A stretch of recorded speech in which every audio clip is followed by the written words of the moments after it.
تمہارا گھر چاہے کتنا پرشکوہ اور شاندار ہو، اس میں تمہارے رازوں کو جگہ نہیں مل سکتی اور نہ ہی تمہاری تمناؤں کو پناہ۔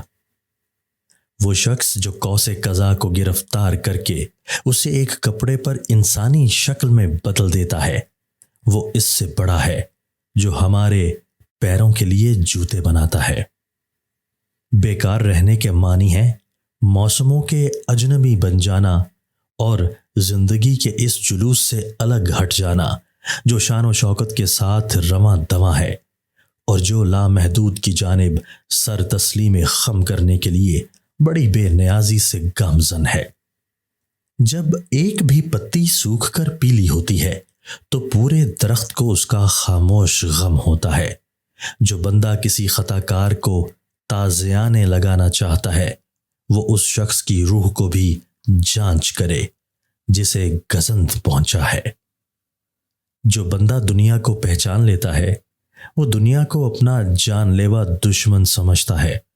نعمتوں کے بندے تو بہت ہیں لیکن انعام کرنے والے کے بندے بہت کامیاب ہیں۔ بے زری انسان کا وہی حشر کرتی ہے جو زر قانون کا کرتا ہے۔ تم فاجروں اور بازاروں کے ظاہری لباس نہ دیکھو کیونکہ ان کے اندر پھاڑنے والے بھیڑیے ہوتے ہیں۔ دل میں یہ خواہش رکھنا کہ لوگ مجھے بہتر سمجھیں محض حب دنیا کا مظہر ہے۔ جو بندہ ناراض ہو کر راز ظاہر کر دے وہ بندہ جاہل اور بے وفا ہے۔ راحت صرف اسی صورت میں آپ کو نصیب ہوگی جب تم نفس کا دامن ہمیشہ کے لیے چھوڑ دو گے۔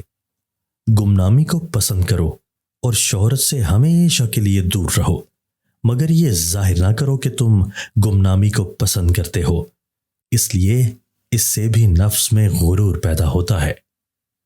اصل اخلاص تو یہ ہے کہ اپنے عمل کو دیکھنا اور پرکھنا چھوڑ دے، نیکی کر کے نیکی کو بھول جا۔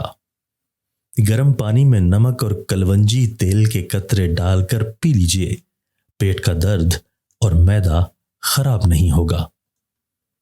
کوئی بھی عقل مند اور سمجھدار مشاہدہ حق سے لذت حاصل نہیں کر سکتا کیونکہ مشاہدہ حق فنا ہے جس میں کوئی لذت اور مزہ نہیں۔